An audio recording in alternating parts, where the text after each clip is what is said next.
Okay, hello YouTube. This video is actually a few days late for the purposes. For the last few days, I've started posting on my YouTube channel again, and I haven't really posted on it regularly for the last few years.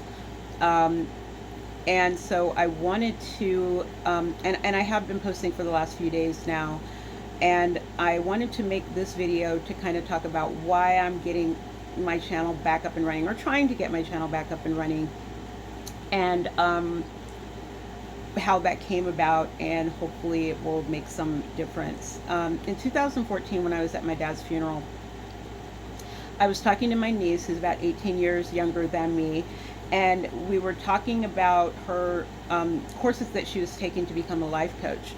And one of the things that she said was that they were talking about people with their self-limiting beliefs. Like, what is it that you believe that actually limits you and holds you back from pursuing things that you want to do or should do? And I kind of chuckled and I said, I know one of my self-limiting beliefs is that no one wants to hear what I have to say.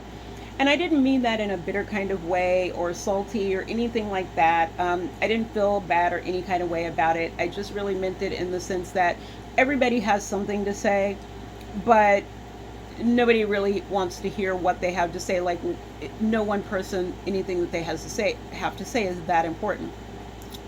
And so, we kind of had a conversation about it. I don't know that, I think that's probably the first time that I had talked about that out loud, even though I felt that way for a long time.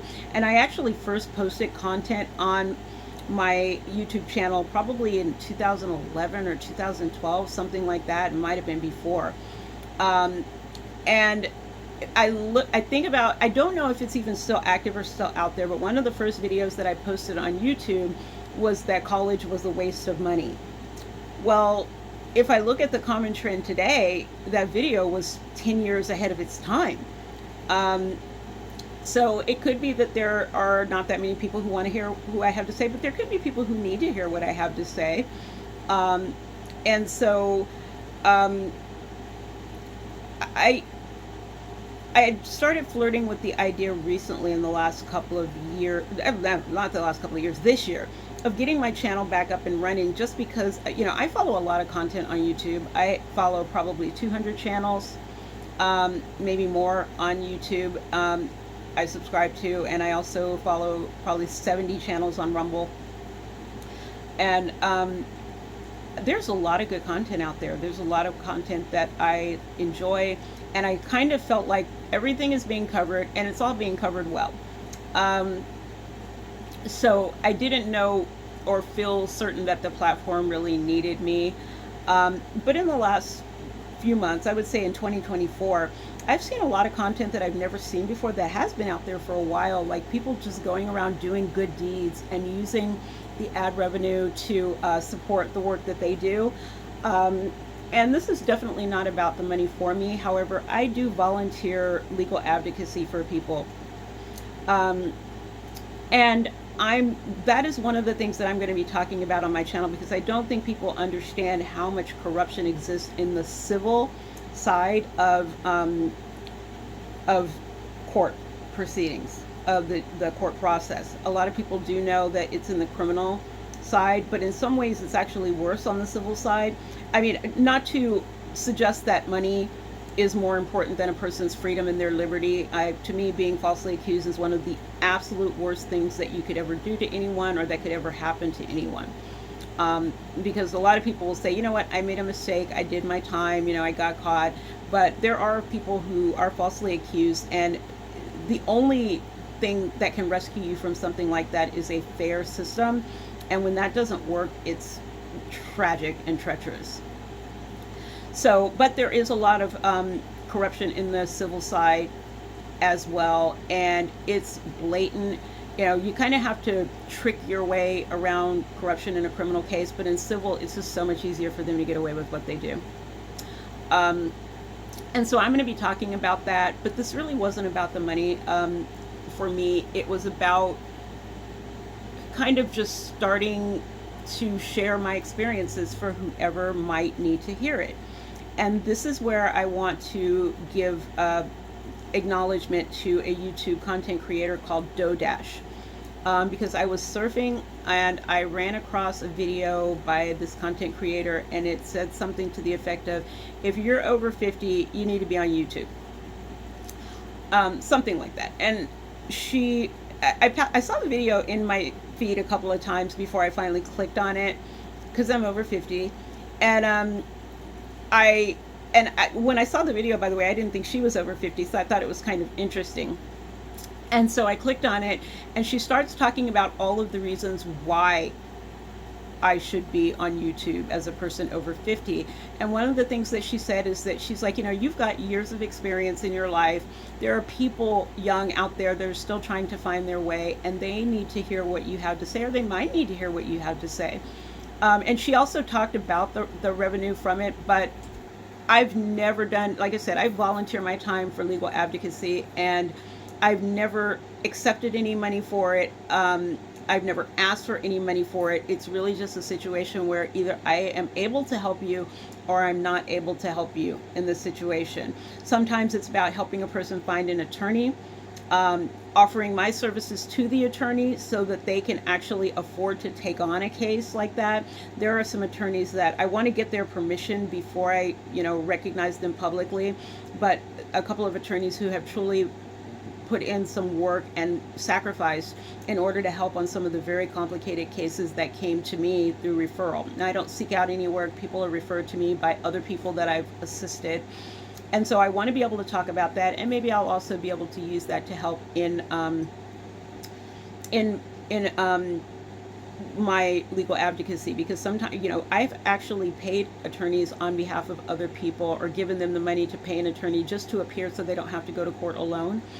And I have a really interesting story one day that I will make a video about in that vein. But I really feel like I may not have anything that is necessarily unique to say, but I could have something to say that is what someone needs to hear at that moment.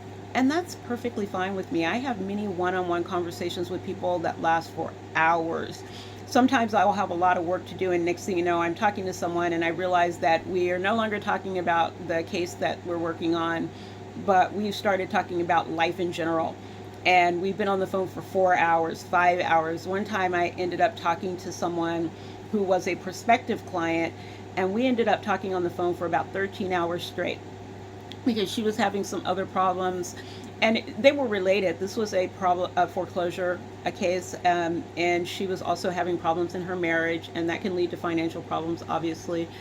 And so there's obviously people that do want to hear what I have to say. And I'm not doing this because there's any specific number of people. I'm not trying to be big or, in fact, I've many times said to people that how much I value my privacy and my anonymity, and that's actually been one of the things that has also held me back.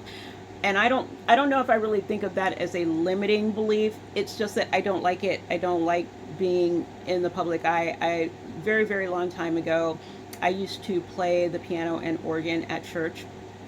It's not something I've done in a long time, but it used to make me so uncomfortable when I would run into someone that knew me that I didn't know. And, it happened all the time in Kansas, where I grew up, in Wichita, Kansas. But when it started happening in Los Angeles, I was just like, oh, hi. And a lot of times I didn't even know these people. And it was very awkward for me, even though I saw this happen to my dad all the time growing up. When it would happen to me, it just made me so uncomfortable. And it wasn't anything that anyone did that made me uncomfortable. It was just that normally when you go out and about in your daily life, you are anonymous. The only people who know you are people that you also know. So to have people that I had no idea who they were that actually knew me from a church that I had played at, or, that was so, it freaked me out.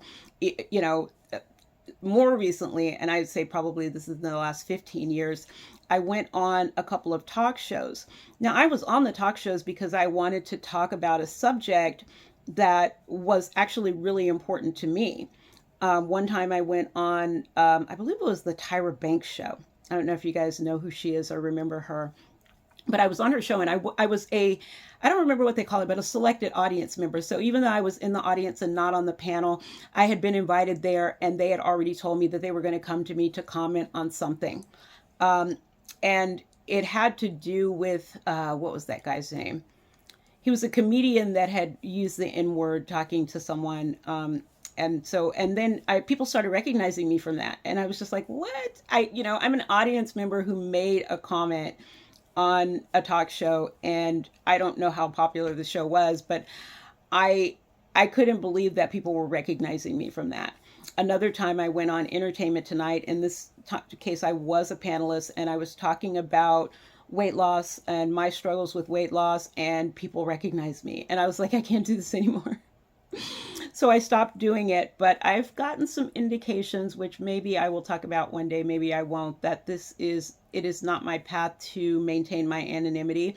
So now is a good way to find out, because if the channel does grow and there are a lot of people who are watching the channel, then it will be confirmation that it is not my path to remain anonymous. And if it's not a very large channel, then it will be confirmation that maybe this is my path to be able to remain anonymous, or something that, God has granted to me. Either way, thank you, Dodash, for making that video. It has inspired me to restart my channel. And if there is someone, or more than someone's, who are actually able to benefit from some of the stories that I have to tell, some of the information and life experience that I have to share, then they won't be able to just thank me, but they would have to thank you, because I don't think I would be back on YouTube at this time making content on a regular basis without having seen that video that you made. So thank you. Um, if I remember correctly, when I was watching that video, this was something that was given to you to post, and you were kind of questioning, well, why do I need to do this? Why should I do this? But you did it. You were obedient to what you felt that God was telling you to do. And I just want to let you know that I believe that you were right. So I'm going to get back into making content on a regular basis, and I look forward to interacting with all of you about the topics that we're going to cover on this channel. All right. Please put your comments in, share the video, share the other videos, share the channel, and like the videos if you like them. And I look forward to seeing you in the next one.